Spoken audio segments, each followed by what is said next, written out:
SVT, हमारे अतिथिगण श्री कुलपति doctor Parvinder कौशल जी, हमारे स्टेट सहकारिता बैंक के आदरणीय चांद सिंह रावत जी,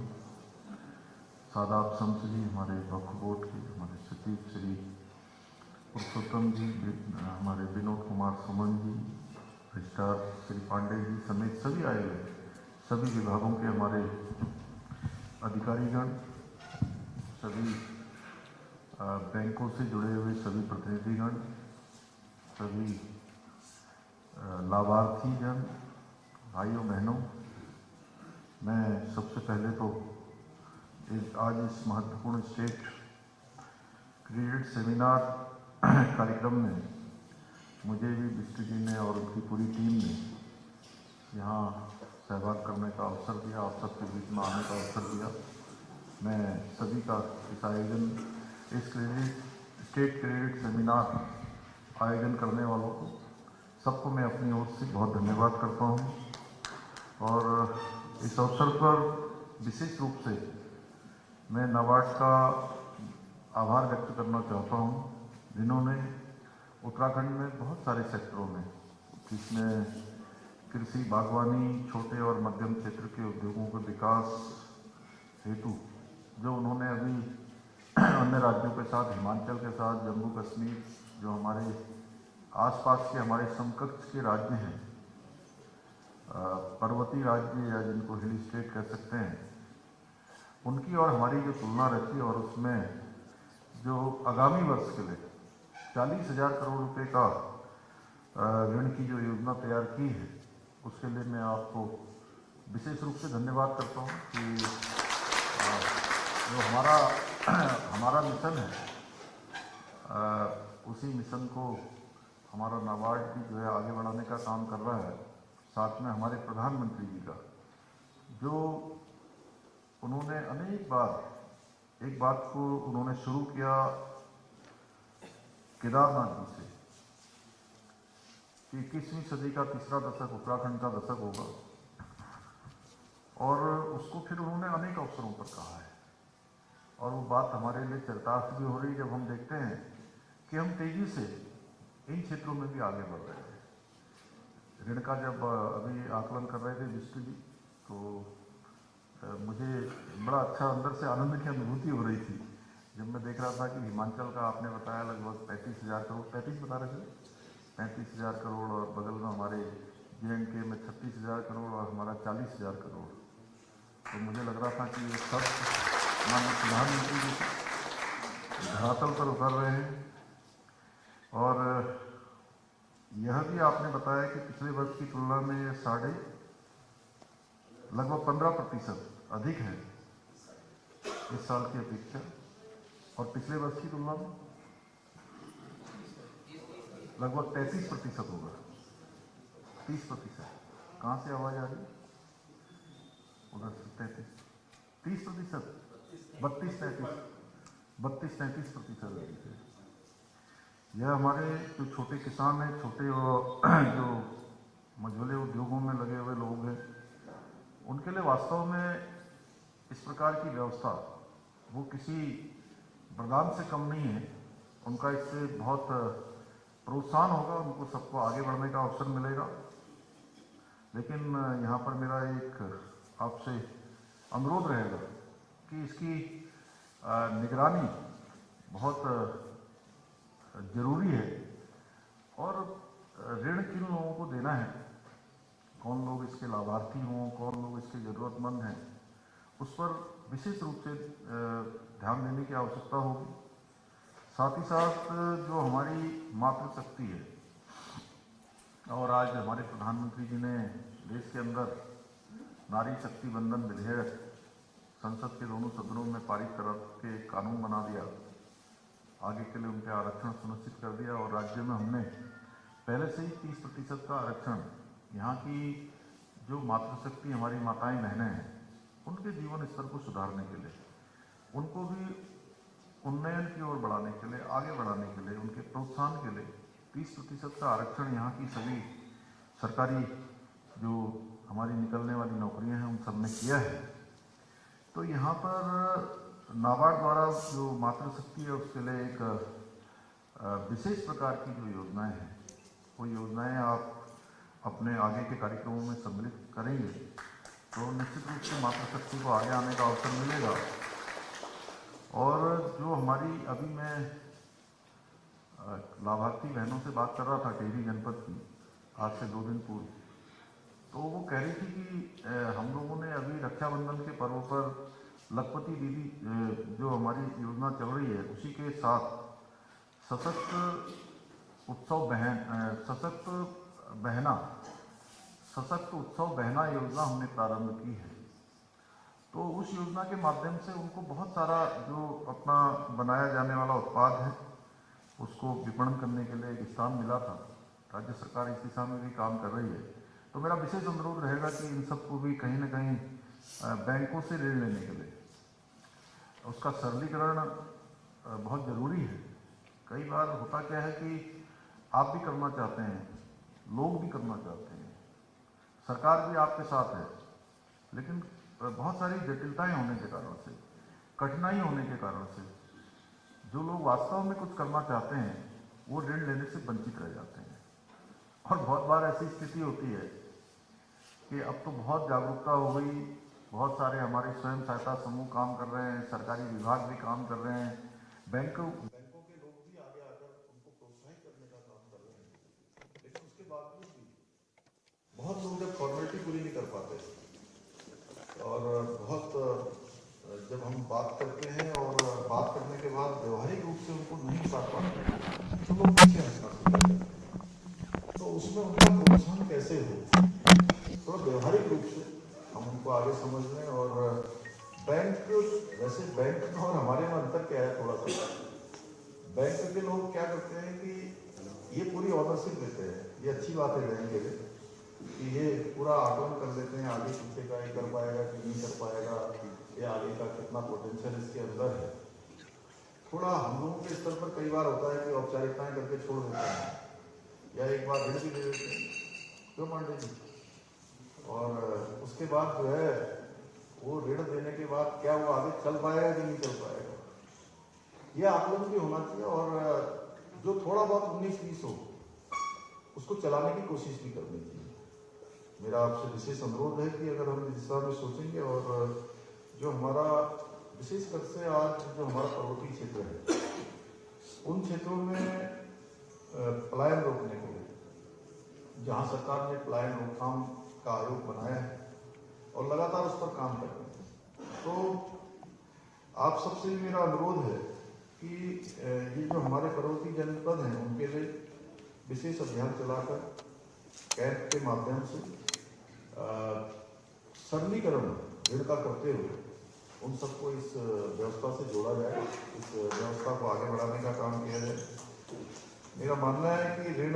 और लोन क्रेडिट जो है जरूरतमंद और योग्य लोगों तक आसानी से पहुंचे, उसमें बैंकों की जो भूमिका है वो बहुत बड़ी भूमिका है। उनके कारण से जरूरतमंद लोग आगे बढ़ने का उनको अवसर मिलता है और हमें ध्यान देना होगा कि जो जरूरतमंद लोग हैं वो मतलब ऋण आसानी से प्राप्त करें, अटके ना, उनको परेशान न होना पड़े, उनको लगे कि भाई जो काम हम करना चाहते हैं उसमें बैंक भी हमारा सहयोग कर रहे हैं, उनके अधिकारी भी सहयोग कर रहे हैं, बैंकों के कार्मिक भी सहयोग कर रहे हैं, हमारी संस्थाएं भी सहयोग कर रही हैं। और इसके लिए जरूरी है कि हमको सबको बैंकों को विशेषकर से इसमें मिशन मोड में काम करने की जरूरत है। और नाबार्ड की इस ऋण योजना के आवंटन के लिए प्रत्येक बैंक ब्रांच को एक लक्ष्य लेकर, एक टारगेट लेकर इस पर काम करना होगा। भाइयों बहनों, ग्रामीण और पिछड़े इलाकों का जो विकास है वो बहुत ही महत्वपूर्ण है। और ये जो हमारा रिवर्स लाइन है इसको रोकने के लिए भी जहाँ सरकार इस दिशा में काम कर रही है तो बैंकों को भी इसके लिए मिशन मोड में काम करने की आवश्यकता है। हमारी सरकार लगातार ग्रामीण इलाकों में जो आधारभूत सुविधाएं हैं, सड़क कनेक्टिविटी आदि को मजबूत करने के लिए निरंतरता से काम कर रही है। उसके पीछे हेतु है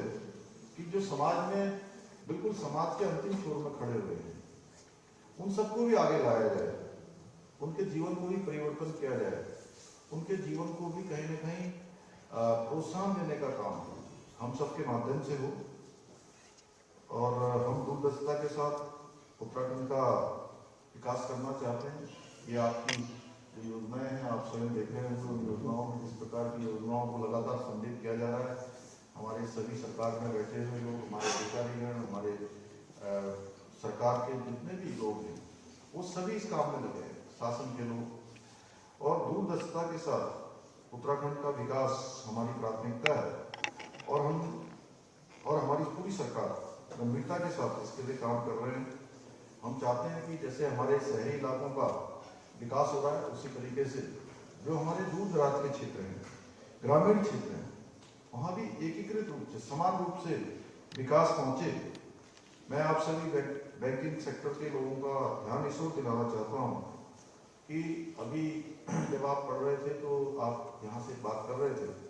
तो अभी भी जो हमारे 9 जनपद हैं, उन 9 जनपदों का अभी उतना योगदान अभी नहीं आ पा रहा है इसमें जितना आना चाहिए। और विशेषकर से हमारे 3 जिले, रुद्रप्रयाग, बागेश्वर और टिहरी, जो ऋण की कमी वाले जिले हैं, आपसे मैं अनुरोध करूंगा कि इन जिलों को ऋण आवंटन में विशेष रूप से ध्यान दिया जाए और समान रूप से इनको भी आगे बढ़ाने के लिए हमारी योजना बने। इसके साथ ही जो पीएम किसान सम्मान निधि स्कीम के अंतर्गत 7.60 लाख लाभार्थी हैं और 6.89 लाख किसानों को क्रेडिट कार्ड दिए गए हैं, जबकि राज्य में अभी भी 73,000 किसान जो है क्रेडिट कार्ड की जो सुविधा है, उस सुविधा से अभी छूटे हुए हैं। इस कमी को पूरा करने के लिए भी हम लोगों को सामूहिक रूप से प्रयास करना होगा, क्योंकि इससे अच्छा कोई मंच नहीं हो सकता। और किसान क्रेडिट की बात मैंने इसलिए करी कि हर बार जब भी हम माननीय प्रधानमंत्री जी के साथ पूरे देश के मुख्यमंत्रियों का कॉन्क्लेव होता है,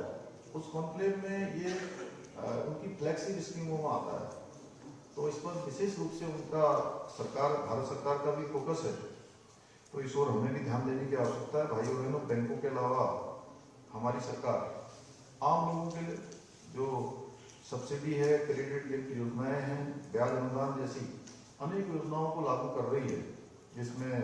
मुख्यमंत्री स्वरोजगार योजना है, दीनदयाल उपाध्याय सहकारिता किसान कल्याण योजना है,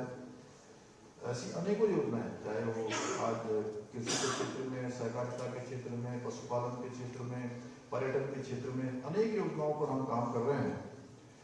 मेरा बैंकों से ये निवेदन रहेगा कि राज्य में ऋण का जो प्रभाव है वो बढ़ाने के लिए उन्हें भी इन योजनाओं का लाभ उठाना चाहिए। मेरा बैंकों से एक और महत्वपूर्ण आग्रह है कि आप राज्य के सभी किसानों को किसान क्रेडिट कार्ड उपलब्ध करवाने के लिए एक विशेष कैंपेन चलाएं, जिससे ऋण का लाभ किसानों तक सही समय पर पहुंचे। यहाँ पर एक बात और अहम है कि हमारे राज्य की जो जलवायु है, यहाँ की जो भौगोलिक परिस्थिति है, इसमें बागवानी है, एरोमेटिक है, plants, medicinal plants, dairy, fishery, मधुमक्खी पालन, मशरूम पालन, जैविक कृषि के लिए सर्वाधिक अनुकूल यहाँ का जो वातावरण है वो है। और इन क्षेत्रों में भी ऋण प्रभाव को बढ़ाने के लिए विशेष कैंपेन आप चला सकते हैं, क्योंकि मेरा ये सुझाव है कि इसमें जो बातें मैं लोगों के बीच में गया हूँ, उनके बीच में से जो बातें आई हैं, मुझे लगा कि आप इसको जरूर इस ओर आपका ध्यान दिलाना चाहिए। मुझे विश्वास है कि इस कार्य में हमारी सरकार को आपका सहयोग अवश्य मिलेगा। आप जो भी योजनाएं चलाएंगे, आप जिस दिशा में भी आप ध्यान करेंगे, वहाँ हम लोग आपके सहयोग में खड़े हैं। और आप सबको पता ही है कि प्रदेश में जो आजकल विकसित भारत संकल्प यात्रा चल रही है, और मैं भी लगातार उनके जो लाभार्थी हैं, उन लाभार्थियों से लगातार बात कर रहा हूँ। और हमारे प्रधानमंत्री जी का जो लक्ष्य है 2047 तक भारत को विकसित भारत बनाना और सरकार की योजनाओं को उन कमजोर लोगों तक पहुंचाना है जो इन योजनाओं के पात्र तो हैं, लेकिन जानकारी के अभाव में उनको इन योजनाओं का लाभ नहीं मिल पा रहा है, उन्होंने अभी तक लाभ नहीं उठाया है। मैं सभी हितधारकों से, विभागों और बैंकों से अपील करता हूँ कि इस यात्रा में बढ़ चढ़ कर भाग लें योगदान दें, क्योंकि मैंने भी तय किया है मैं प्रत्येक जनपद में हर एक दिन जो उनकी यात्रा होती है तो 10 से 15 लाभार्थियों से स्वयं में बात भी करता हूँ। आप सब लोगों से भी मैं अपील करता हूँ कि इनमें अपना जो भी योगदान हो सकता है योगदान दें, लोगों को जागरूक बनाएं तथा सरकार की योजनाओं को आम लोगों तक पहुँचाने में अपनी भूमिका अवश्य अदा करें। भाइयों बहनों, हमारे देश के यशस्वी प्रधानमंत्री आदरणीय नरेंद्र मोदी जी ने हमें किसानों की आय दोगुना करने का लक्ष्य दिया है और ये लक्ष्य हमारा संकल्प है और हमारी सरकार इस लक्ष्य को प्राप्त करने के लिए निरंतरता से कार्य कर रही है और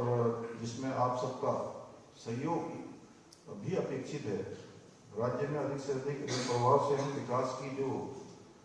असमानता व पलायन जैसी चुनौतियां हैं उनका भी सफलतापूर्वक सामना करने में अवश्य सफल होंगे। आप सबको बात है, आप सबको पता ही है कि पिछले दिनों हमने देहरादून में ग्लोबल इन्वेस्टर समिट का आयोजन किया था, जिसका उद्देश्य उत्तराखंड को निवेश के क्षेत्र में भी एक विशेष डेस्टिनेशन के रूप में स्थापित करना है। और हमारे प्रधानमंत्री जी ने जो वहाँ से पूरे देशवासियों से एक अपील की थी, क्योंकि एक क्रीम यहाँ बैठी हुई है और इस क्रीम से मैं फिर उनको स्मरण कराना चाहता हूँ कि प्रधानमंत्री जी ने क्या अपील की थी। प्रधानमंत्री जी ने अपील की थी कि जो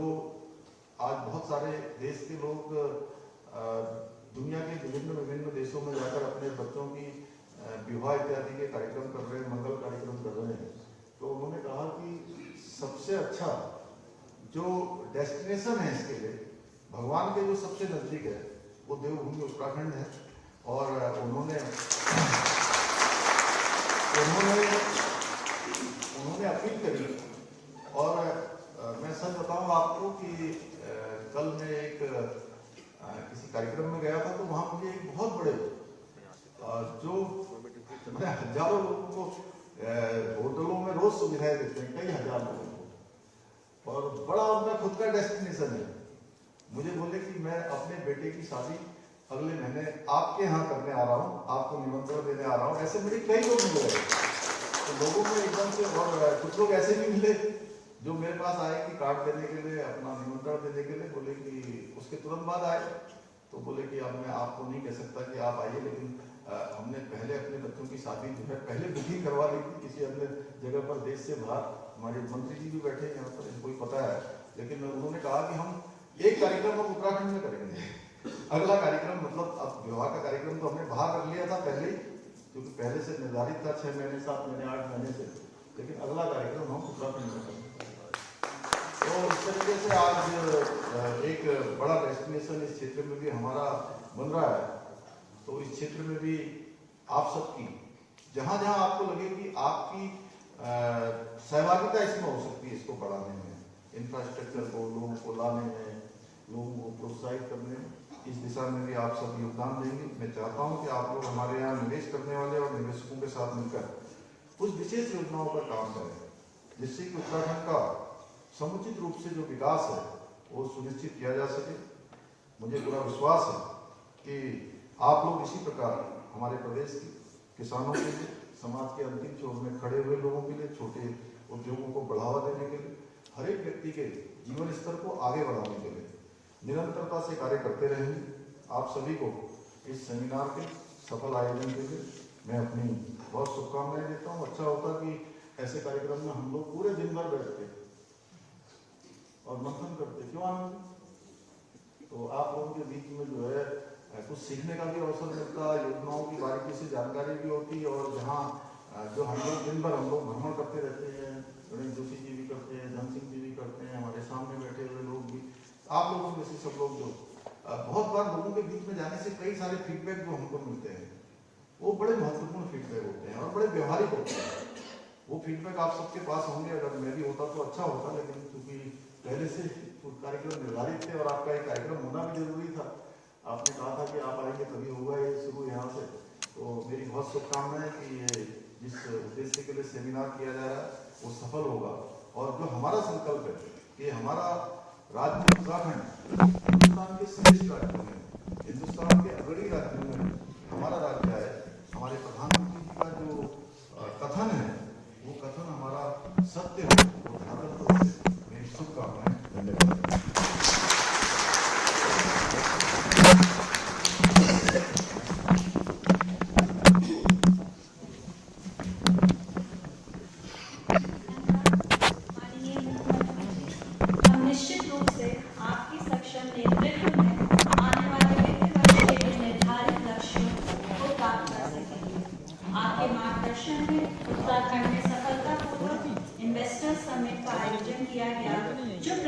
आर्थिकी को मजबूत करने की ओर एक महत्वपूर्ण कदम रहा है।